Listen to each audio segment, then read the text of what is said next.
God has strategically placed you in the place that he has chosen, where you live, where you work, where you go to school. God has sovereignly placed you where you need to be because you have been called to be God's ambassador. 2 Corinthians 5:20 says that God makes his appeal to people through us. Can you imagine? Through us, former sinners, former rebellious people, people that used to shake their fist at God. God now makes his appeal through us. Right? Ambassadors, we're just sharing the message.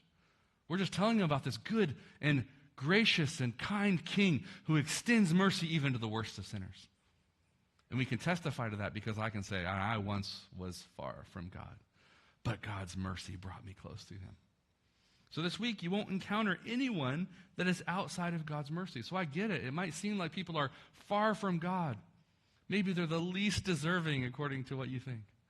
But you won't encounter anyone that's outside of God's mercy. So share the message as wide and as far as possible. Tell people about the hope that you found in Christ Jesus. Tell them that there is life. There is new life. As Jesus says in Matthew 19:26, with man this is impossible, but with God all things are possible. The context of that verse is Jesus is talking about salvation. Because actually somebody says, well, who in the world can be saved then, Jesus? And Jesus goes, with man it's impossible. But with God, it's possible.